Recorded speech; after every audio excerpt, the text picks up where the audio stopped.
Well, I'm not certain quite how to follow that.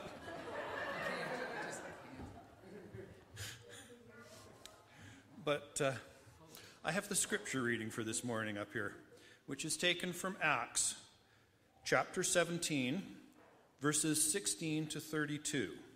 And this can be found on page 137 of the New Testament portion of your Pew Bible. So reading from Acts, chapter 17, beginning at verse 16. Hear what the Spirit says to the church.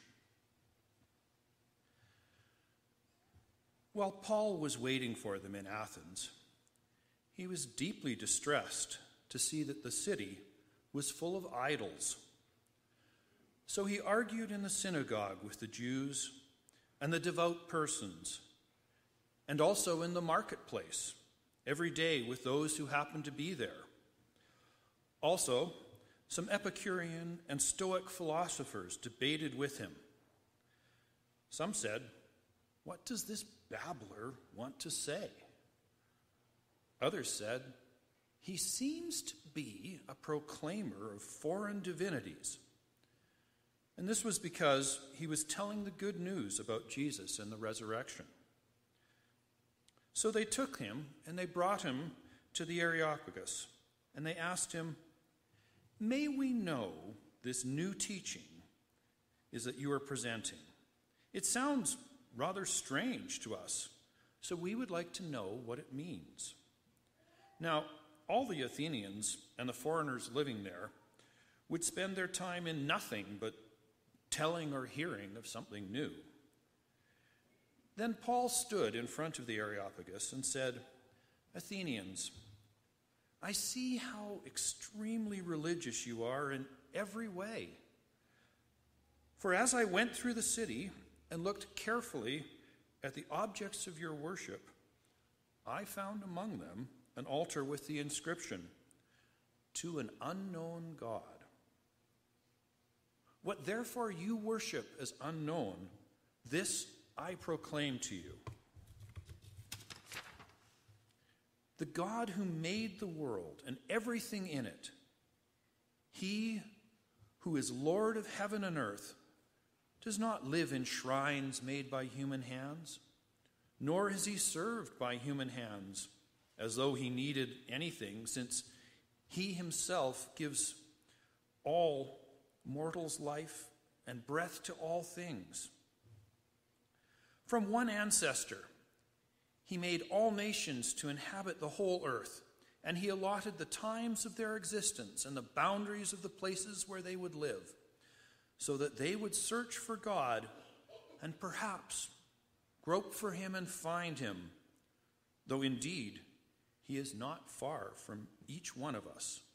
For in him we live and move and have our being, as even some of your own poets have said, for we too are his offspring. And since we are God's offspring, we ought not to think that this deity is like gold or silver or stone, an image formed by the art and imagination of mortals.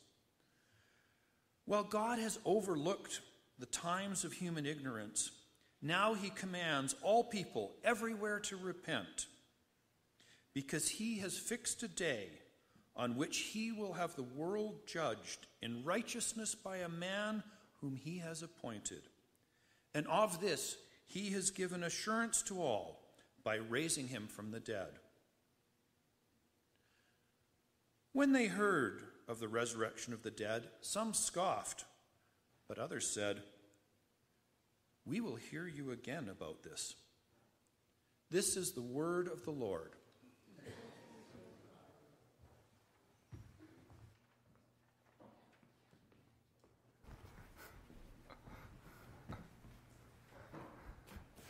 Well, this can't go worse than the children's story.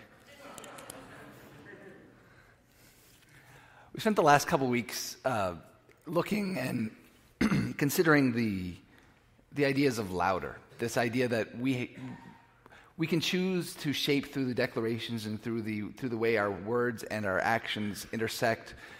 We can shape our character into a missionary character, into a missional character. As we move beyond that, I thought it would be prudent, especially as we head into the annual meeting, as we set some targets for the year, to explore a little bit of what this missionary impulse looks like, what this missional character looks like in action. The idea of more is drawn from Paul's experience in Athens. It was brief, it was intense, but there's no story that more perfectly or beautifully or complexly encapsulates the nature of the missionary work.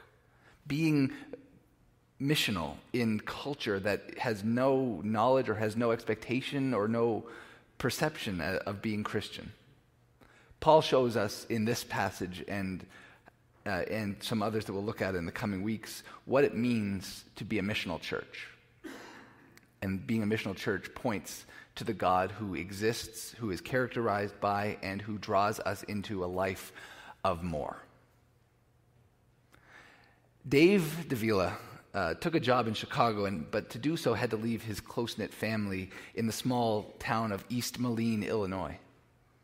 Family gatherings just weren't the same without Dave, though, so his mother took a picture that she had of Dave and had it blown up to actual height, all 5'8", and mounted that photo on heavy cardboard. At first, Flat Dave, as it came to be known, just showed up and stood quietly by at family gatherings. But then word spread throughout the community, and he became something of a celebrity in the sleepy town of East Moline. Complete strangers would want to pose with him, recounted Dave's brother Dan. I think Flat Dave is actually better looking than Thick Dave.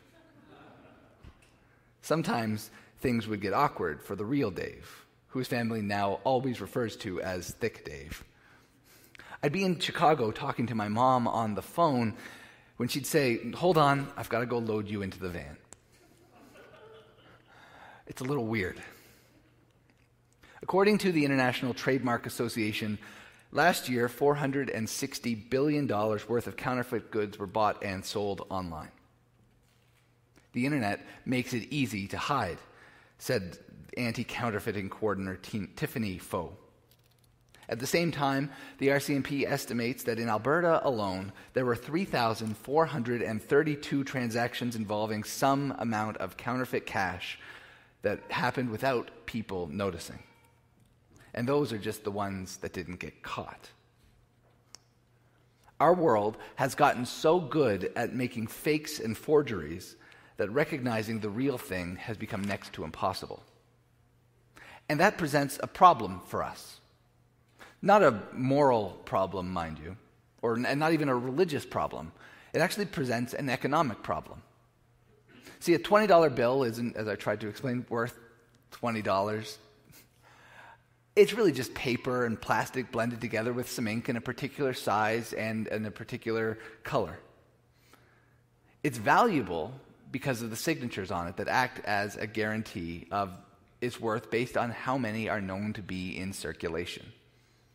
It's only valuable because we trust it to be so. Destroy that trust with counterfeits, though, and you destroy its worth. So where does that leave us? Do we decide that since we can't trust it, that it's not valuable and abandon the use of cash altogether? Well, if that's where you want to end up, there's a table in the foyer that I'll make sure will take all of your untrustworthy cash and donate it to the Coldest Night of the Year walk. For everyone else, though, what do? We learn to look for the hints that the designer has put in place to differentiate the real from the fake. Because here's the good news. No matter how good the world gets at forgeries, you can't fake authenticity. Reality can't be forged. This is the message that Paul brought to the church in Athens, that Paul brought to the people of Athens, rather. Because everywhere he looked, he saw evidence of Athenian religiosity. This was a city jammed to the gills with places to worship. Like ancient Starbuckses, there was one on every corner. Athens was an expansive city, Because when a new god was discovered in a distant land, the Athenians would be diligent enough to make sure that that god received the proper worship in Athens. This was also a thorough city, which hedged its bets and created a temple to the gods they didn't yet know. And swimming in a sea of counterfeits, Paul proceeds to tell the Athenians how they can learn to recognize the real from the counterfeit. Real religion, Paul says, challenges you to keep seeing your God as bigger, and the real God will rise to meet that challenge. Idols are easy to recognize because they will only ever ask you to commit one area of your life to them. An idol says your mind belongs here, but what you live and what you feel, what you do, those things don't really matter. That's an idol. An idol says God is love, so it doesn't matter what the rest of your theology is. Idol. You do you. Idol. Authentic religion takes the idea of God seriously, but also takes the idea of people seriously. Real religion recognizes that we're not just brains on sticks or hearts in jars, that we're not souls trapped in bodies or bodies without souls, that we are complex creations who reflect the complex Creator. In the 11th century, a theologian named Anselm of Canterbury put forward a definition of God that has stood the test of time. God, he says, is a being greater than the greatest being which can be imagined. If you want to know if you're really experiencing and worshiping the real God, ask yourself, does he meet that test? Because the real God can't be unifaceted, because that would definitionally not be God. The real God points to the standard that Jesus calls us to, and why that call is so daunting. When asked which commandment was the greatest, Jesus combines two of them. He says, you shall love the Lord your God with all your heart and all your soul and all your mind and all your strength. And if that was not enough, you shall also love your neighbor as yourself. Christianity alone, in a sea of counterfeits, provides humanity with the complexity to never be complete in the work that we are striving for, and to always have something more to do, a higher goal to achieve, a higher standard to live for. Therefore, Christianity alone, among all the other counterfeits, can be said to be eternal. Therefore, Christianity alone can be said to be real. Secondly, Paul says real religion underwrites the entire universe, and the real God rises to the challenge and engages that truth. In the ancient world, there were three questions, three great mysteries of philosophy and science that drove all discovery. The question of life, where did we come from, and why is there something instead of nothing? The question of motion, why does the universe operate the way it does? And the question of being, what is the nature of goodness? These questions may look different in different times and different cultures, but the same big three questions remain and emerge again and again and again in conversational and cultural discourse. But idols will always approach the big questions in one of two ways. Idols will either ignore the complexity of those questions and tell you, forget about it, certainty is what matters. Or they will shrug their shoulders and suggest that nothing is knowable, so there is no truth. From those idols, Christianity alone emerges and offers the relationship between mystery and truth that is not either or, but graciously and gloriously both and. We do this because we are the only religion that observes sacraments, visible signs of invisible grace. The sacraments give the church something tangible to hold on to while still inviting it to participate in something that we cannot and do not fully comprehend. It's this tension unique to Christianity that has let Christians lead human history in discoveries that changed the world. Christians invented hospitals, orphanages, and universities. Christians pioneered education and were at the forefront of every major social justice issue. Christianity embraces the big questions and then is able uniquely to wrestle with them. And it is this tension that historian Rodney Stark attributes specifically to what has made Christianity the dominant educational superpower that it came to be. We wrestle with truth because we don't serve an idol created by people who already ask questions. But we engage and we relate to the God who is the source of truth. The one John identifies as the divine Logos in human flesh. We see in Jesus the relationship between truth and grace. We've seen in his life the questions of life and motion and being lived out day by day by day in complex and challenging circumstances. We look and we emulate the character of Jesus because that's what it means to really wrestle with truth. So Christianity alone can point to what it means and what it feels like to wrestle, to engage with the big questions of history. Therefore, Christianity alone can be said to be real. Thirdly, real religion, Paul says, gives a lasting value to humanity. And the real God rises from the sea of counterfeits to show humanity a way to reach its true potential. Because idols don't care about you. Idols are there only to serve the purpose for which they were created and probably to make somebody rich along the way. Idols tell you to tick the box of some divine checklist, and in doing so, there you find your value. Idols tell you that you only matter if you are doing what you were created to do. Christianity alone, among all other religions, flips the script and says, you matter, so now go and do what you were made to do. Christianity alone says you matter because God has already made you his offspring. Christianity alone gives people eternal value and doesn't call us to spend our time trying to earn that value. It alone sets people free to make the world the place that we want it to be. Not for anybody else's sake, not for our eternal sake, but because our eternal sake is already secured. Christianity alone, therefore, gives value and purpose to humanity. Christianity alone can be true. This passage shows us that once we've recognized what real religion looks like, once we've learned to identify the marks that separate the authentic from the counterfeit, we learn what we can do about it.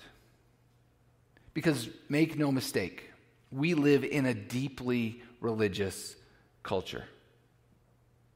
Even as the world around us tries to claim that it has embraced secularism and therefore has put religion on the ash heap of history, religion has simply molded itself in a new way. From expressly religious gatherings among the atheistic community popping up in cities all over the world, to a course that you can take at the University of Montreal called Canadians Hockey as Civic Religion. Everywhere you look, you can see evidence of 21st century religiosity. Ours is a culture crowded with religion as sociologists and experts recognize how truly vacuous reality is and how religion steps up to fill the void left by traditional religion. Sociologists identify things like science, sports, consumerism, value, ecology, society, and sex, all meeting this definitional standard for a religion. As the thinker, David Dark put it, life is too short to pretend you're not religious. Ours is a world that looks more like the Athens of 2 millennia ago than the Calgary of a century ago. Like Athens, our world takes an expansive view of religion and tells us to believe whatever we want. Make up your own beliefs if you want to. Because after all, I am the sole arbiter of truth for myself. So pick and choose from a buffet of ideas as broad as human history and make a religion that suits you the best. Like Athens, our world too hedges its bets and says ultimately no one can say anything for certain, so live however you want. Think however you want. Act however you want. Our world is drowning in a sea of counterfeit gods. But into that world, Jesus still sends the church with a message of hope. Like Paul, our calling is to be missionaries of authenticity in a world and in a culture of counterfeits. To highlight the places where the world sees God too small and say, our God is bigger, our God is more. So as missionaries of the God of more, Jesus is sending us out to engage our culture again, to highlight the truth and to stay in the conversation. Because Paul didn't think it was important that he convince everybody on the first try. Paul thought it was more important that he earned a second hearing. Because our job as missionaries is not to be convincing. Our job as missionaries of more is to be compelling and let the gospel be convincing. Because authenticity can't be faked. Hold out the real thing and you will have the world's attention. And in case you doubt that, let me share some facts with you. From 1960 to 2000, the global growth rate of Christians worldwide grew at 3 times the world's population rate, and twice that of Islam. Globally, approximately 2.7 million people convert to Christianity annually from another religion, with Christianity ranking first in net gains through religious conversion.